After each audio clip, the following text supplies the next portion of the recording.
Action. Snap the peas. Gotcha, Daddy. Oh, God. Oh, gotta take our naps when we can. The struggle is real. Or is it?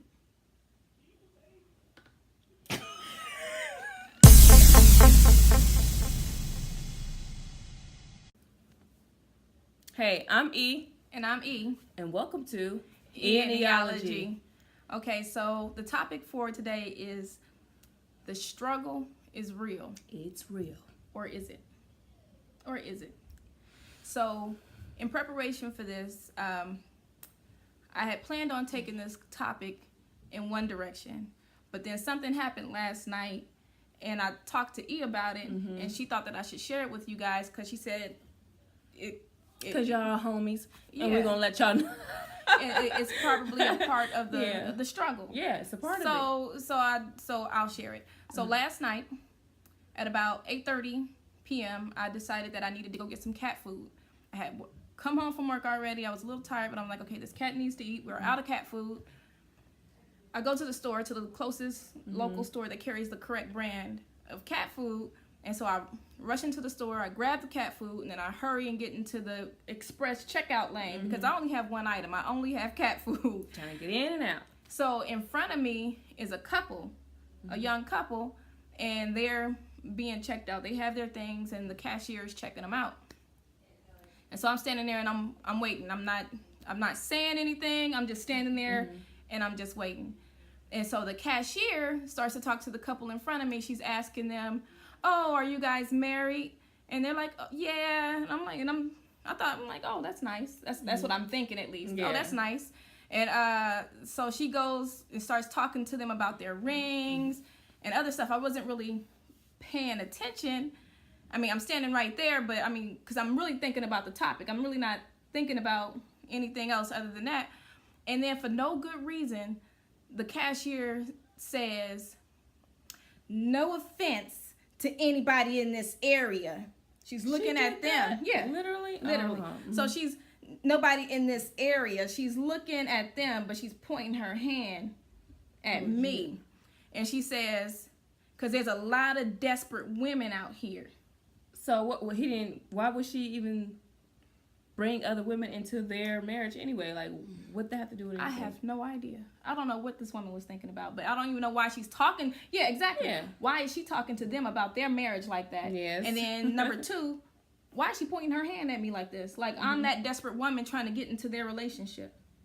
So I noticed it while it was happening, and I was thinking to myself, "Is this really happening right now? Is this?" Where's the cameras? Where's the cameras? Yeah. And then on top of that, I guess it doesn't make it look good that I'm buying cat food. So now I guess I give the appearance of some single woman, desperate cat lady. So I didn't feel the need to look at this woman and run down my credentials to her about what I really have at home. I didn't feel that need. I didn't. Now some people that I know probably would have went off on her, maybe tried to fight or something like that, But I didn't feel the need to do any of that. Instead, I just laughed. I thought it was funny. Yeah. So you had a choice. You could either been provoked and gave her negative energy, or you could just know who you were and are, and just sit back and, like you said, just laugh because you know what you have at home. Right, and I didn't have know who you are. And I feel like I didn't have anything that I needed to prove to her. And I just let her get that one. I just really hope that it really didn't hurt that couple's because you relationship. don't know what she started in their car. Like, what if when they went to the car, they started and what was that about? You know her? Like, you don't know what happened when they got in that car. I don't know why she decided to speak. And you're at the grocery store. You're at the counseling session. Bring their groceries and let them go so I could go. Right. Yeah. Wait, no, actually, she had already rang their stuff. She kept talking to them while she rang my stuff. And I'm like, but then I thought about it too. I thought about it on another spectrum. I was thinking, well, what if I was that desperate cat lady? Do I deserve that when I come in here only to get cat food? Yeah. Let's say that was my life. Let's say I am desperate. Was I gonna sit up here and bop this man over the head, pick him up, and run out the store with him? Yeah. What was my plan plan that I was gonna have to get this man away from this woman. And it was too late. It was too in late the day for that. Anyway, for her to bring that situation up. But I like that you took the positive way out, and you kept your composure. You know who you were. Yeah, exactly. You've been married for 100 years now. Just kidding. But then you already married. But what was you about to say? I'm like, at the same time, I can't even remember what I was getting ready to say just now. But I'm just like, But I thought it was good for you to share it, because another thing that you pointed out to me is, you guys out there, if y'all watched our prior videos, part 1 and part 2, and it's dealing with weight loss, when you get to your goal, the world might treat you different, might see you differently. Oh yeah, that's right. That's right. Yeah, because before. So I thought it was good because you said. So off camera, before, because we're sisters. So just in a sisterly conversation, we were talking one time, and I was telling her that I noticed that people treat me like, when I was heavier, I think people saw me as the jolly woman. I was jolly, and I guess nobody. They saw no threat. Maybe I wasn't a threat. Yeah. Anyway, because this type of thing never happened. Yeah. But after I lost weight, I noticed that it does happen, and so the reason and that's actually why I told her about it, because it was just another example of something happening like this. Like, okay, I'm still the same person. I'm the person I was 2 years ago, 5 years ago, when I was still heavy. But the world didn't see me that way then anymore. Now they see me a different way, and I mean, not saying that everywhere I go I get that. It's just that it does happen now. And that's not the only incident that happened to you. I forgot what you told me. But it was something else similar to that topic, when somebody's gardener.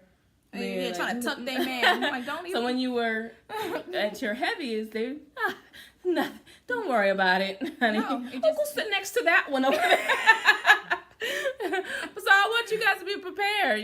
When you change your appearance, the world might change around you, and you got to be strong. You got to know who you are, and don't get offended. Because you know who you are, basically. Right, and I called it a struggle because at that time I did have a choice, and that's the bottom line. Is I had a choice, and in most situations, when things seem to be a bit challenging, or things that we call difficult, maybe we're presented with a situation that might take us out of our element.